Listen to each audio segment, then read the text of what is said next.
হয়, এই মুহূৰ্তত আমি উপস্থিত আছোঁ মংগলদৈ চপাইস্থিত নিৰিবিলি বৃদ্ধাশ্ৰমত আৰু এই বৃদ্ধাশ্ৰমৰ ককা আইতাসকলৰ সৈতে আমি এই মুহূৰ্তত উপস্থিত আছোঁ আৰু মোৰ সহযোগে দেখুৱাব ককা আইতাসকলক সুন্দৰভাৱে তেওঁলোকে ইয়াত বহি আছে আৰু আজি ইয়াত অহাৰ উদ্দেশ্যতা আচলতে আমাৰ আন এটা আছে আৰু আপোনালোকে সকলোৱে শুনি ভাল পাব যে এইসকল বৃদ্ধা ককা আইতাই জীৱনৰ এই বিয়লি বেলাত তেওঁলোকে বৃদ্ধাশ্ৰমত থাকি জীৱন নিৰ্বাহ কৰাৰ লগতে এক মহান তেওঁলোকে কাৰ্য ইতিমধ্যে কৰিছে আৰু সেই কাৰ্যৰ বাবে আমি ইয়াত আহি উপস্থিত হৈছোঁ তেওঁলোকে ইয়াত প্ৰায় 29 গৰাকী ককা আইতা আছে আৰু এই 29 গৰাকী ককা আইতাই তেওঁলোকৰ সকলোতকৈ দৰকাৰী চকুকেইটা আচলতে তেওঁলোকে দান কৰিছে আচলতে নেত্ৰ দান কৰিছে সেই নেত্ৰদান কৰাৰ পিছতে আমি এই ককা আইতাসকলক ধন্যবাদ জনাবৰ কাৰণে আচলতে এই বৃদ্ধাবাসত আমি উপস্থিত হৈছিলোঁ আৰু এই বৃদ্ধাবাসটোৰ সঞ্চালক বিনয় কুমাৰ শৰ্মা ডাঙৰীয়া আমাৰ সৈতে আছে আমি তেখেতৰ সৈতে কথা পাতিম ককা আইতাসকলে আচলতে যথেষ্ট মহান কাম কৰিছে যিটো সাধাৰণ লোকে নকৰে কিন্তু আপোনাৰ নেতৃত্বত প্ৰায় 29 গৰাকী ককা আইতা আছে আৰু সকলোৱে নেত্ৰদান কৰিছে এক মহান কাম কি ক'ব খুব আনন্দিত মই ভাবোঁ নেত্ৰদান মহান দান আমি আচলতে এইটো যাতে এটা সজাগতা হওক ৰাইজৰ মাজত বিয়পি যাওক সকলোৱে নেত্ৰদান কৰক পৃথিৱীত যিসকলে পোহৰ দেখা নাই আমি তেওঁলোকক যাতে পোহৰৰ দেখাৰ ব্যৱস্থা কৰিব পাৰোঁ তাৰে আমাৰ এক প্ৰয়াস ইতিমধ্যে আজি প্ৰায় 1 বছৰ আগতে আমাৰ এজন ককাও ঢুকাইছিলে ভদ্ৰেশ্বৰ বড়ো ককা তেওঁৰ চকুযোৰো আমি দান দিছিলোঁ আৰু এই গোটেই প্ৰক্ৰিয়াটোত আমাৰ DLSA দৰং আমাক বহুতখিনি অনুপ্ৰাণিত কৰিছে আৰু এইখিনিতে উল্লেখ কৰিব লাগিব যে আমাৰ নিৰিবিলি বৃদ্ধাবাসৰ লগত জড়িত প্ৰত্যেকটো সুখে দুখে আমাৰ লগত সমভাগী হোৱা আমাৰ বিধায়ক মহোদয় বসন্ত দাস মহোদয় আমাক আহি ক'লে যে আপোনালোকে দিব পাৰিলে ভাল চিন্তা চৰ্চা কৰক আৰু সকলোৰে সহমতত আমি নেত্ৰদান কৰিছোঁ আমাৰ আৱাসিক টোটেল 38 গৰাকী আছে কিন্তু বিশেষ অসুবিধাৰ কাৰণে প্ৰথম পৰ্যায়ত দিয়া হোৱা নাই এতিয়া আমি 29 গৰাকী ককা আইতাই আমি নেত্ৰদান কৰিছোঁ খুব আনন্দিত খুব ভাল লাগিছে যেহেতু নেত্ৰদানটো এটা চিন্তা কৰিবলগীয়া বিষয় আপোনাৰ এই ককা আইতাসকলে কিবা আপত্তি কৰিছিল নে কিবা জোৰ কৰিবলগীয়া হৈছিল নে তেওঁলোকে নিজে চইছে এই কামটো কৰিছে এই কথাখিনি আচলতে DLSA আমাৰ এটা চকু চিকিৎসা শিবিৰ এটা অনুষ্ঠিত কৰিছিলে সেইদিনাখনেই আলোচনা হৈছিলে যে নেত্ৰদান কৰিলে খুব ভাল আমি তেতিয়াই অনুপ্ৰাণিত হৈছিলোঁ আৰু মাজে মাজে আমি এই বিষয়ে ককা আইতাসকলৰ লগত আলোচনা কৰোঁ কিন্তু এনেকুৱা এটা পৰ্যায় আহিলে যে তেওঁলোকে চইচ চাই ক'লে যে মোৰ মৃত্যুৰ পিছত চকু যদিতো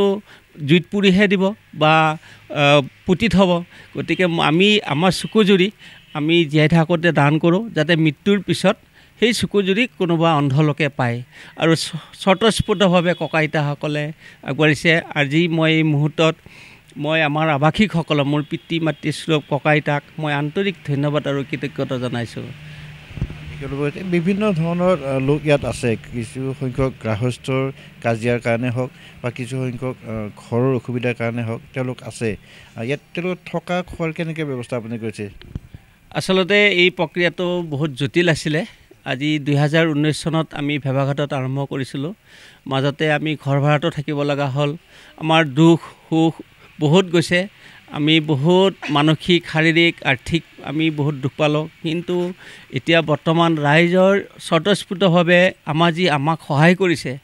দৰংবাসী ৰাইজ অসমৰ ৰাইজ মংগলদৈবাসী ৰাইজ আৰু আটাইতকৈ মই ধন্যবাদ দিম চপাইবাসী ৰাইজক আমাক বহুত ছাপোৰ্ট কৰি আছে চাউল দালি যেতিয়াই দৰকাৰ হয় আমাৰ বিধায়ক বসন্ত দাস মহোদয়ক মই মেছেজ কৰোঁ 10-15 মিনিটৰ পিছতে চাউল দালি আহি পায় আৰু আমাৰ জিলা স্বাস্থ্য বিভাগ দৰঙৰ আৰু GMCও আমাক বহুতখিনি হেল্প কৰি আছে আৰু মই এটা কথা কওঁ যে আমাৰ যেতিয়া অসুবিধা হয় তেতিয়া আমি আমাৰ দৰং জিলাৰ যিবিলাক সংবাদকৰ্মী আছে প্ৰেছ আমাৰ চেনেলৰ লোকসকল আছে শ্ৰদ্ধাৰ তেওঁলোকক মই অৱগত কৰোঁ তেওঁলোকেও আমাক কিছু খাদ্য পাতি হওক শ্বেয়াৰ লাগে শ্বেয়াৰ দিছে আমাৰ দুখৰ কথা ৰাইজক অৱগত কৰে আমাক সকলোৰে আমাৰ সহায় সহযোগিতা আমি চলি আছোঁ আচলতে ক'ব লাগিব যে এইসকল ককা আইতা নিজৰ ঘৰখন এৰি ইয়াত থাকিবলগীয়া হৈছে সেই জীৱনৰ সেই বিয়লি বেলাত তেওঁলোকে ইয়াত আচলতে এনেকৈ থাকিবলগীয়া হৈছে বৃদ্ধাবাসৰ আৱাসী হ'ব লগা হৈছে তাৰপিছতো কিন্তু তেওঁলোকে সেই মহান কামৰ পৰা আঁতৰি থাকিব পৰা নাই আমাৰ সৈতে এগৰাকী ককা আছে আমি ককা কথা পাতিম আপুনি এই বয়সত এটা ভাল চিন্তা কৰিছে, মহান চিন্তা কৰিছে, আপোনাৰ চকু জুৰি দান কৰিছে, কেনেকুৱা লাগিছে? আমাৰ এই নিৰিবিলি বৃদ্ধা আশ্ৰমৰ জৰিয়তে আমি এই চকু দুটি দান কৰিছোঁ। ভৱিষ্যতে কোনোবা অন্ধই আমাৰ এই 29গৰাকী পাই চকু লৈ তেওঁলোক যেন মুক্ত হৈ তেওঁ পৃথিৱীৰ সকলো পোহৰ দেখিবলৈ পায়।